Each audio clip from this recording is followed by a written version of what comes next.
Besides column chromatography for large-scale isolation of plasmid DNA, there exist other methods which can give you good yield of the DNA.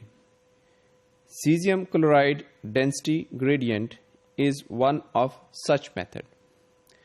A density gradient of cesium chloride is achieved by centrifuging the cesium chloride solution at very high speed.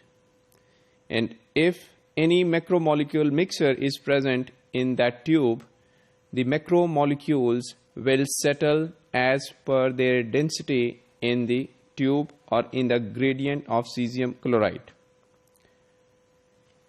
Different molecules, they have their different densities, which is referred as buoyant density.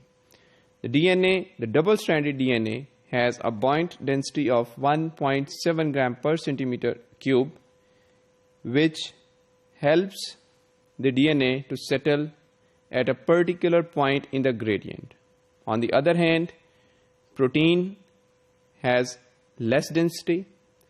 It will float on top of the gradient, whereas RNA will settle at the bottom.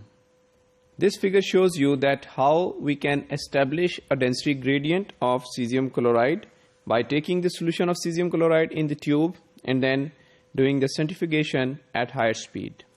When we load the sample containing the macromolecules including protein, DNA and RNA, and again we centrifuge it, DNA settles at its respective density position, which is 1.7.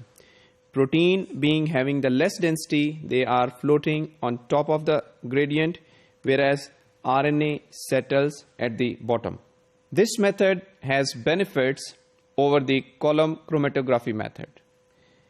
This can be used as an alternative in order to avoid the use of organic solutions which are involved in column chromatographic methods.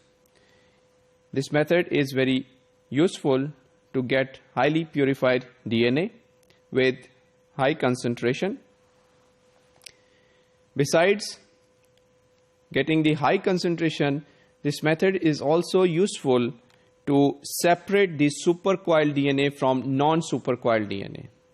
As you know that ethidium bromide intercalates in the double-stranded DNA, so if we use ethidium bromide, the supercoiled DNA gets ethidium bromide incorporated in it, and if this is a circular molecule, there is limitations in unwinding of supercoiling or supercoiled DNA. So this is possible that using this method we can separate the linear molecules or the relaxed molecules from the supercoiled molecules. Because intercalation of ethidium bromide leads to decrease in buoyant density, and that decrease in buoyant density will make it possible that the two types of DNA, they settle at different positions. And this difference in position is because of unwinding of the DNA due to incorporation of ethidium bromide. This picture shows you the separation of linear or open circle and supercoiled DNA, and this is because of treatment with ethidium bromide. Once we do this, there is possibility to separate and to purify the supercoiled DNA. Once we are successful in separating the supercoiled DNA, then we have to proceed further so that we can remove the cesium chloride from it and we can get rid of ethidium bromide from our DNA sample.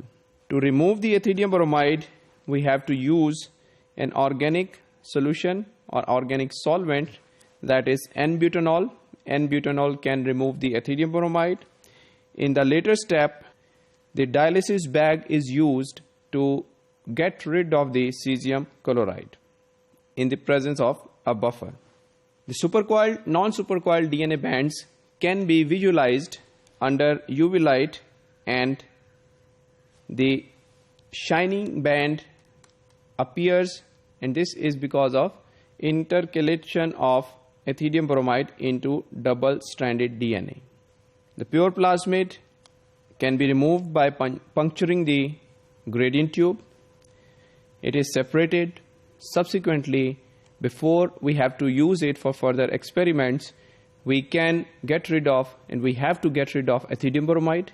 We have to remove cesium chloride and get our DNA in purified form, which can be used for subsequent experiments.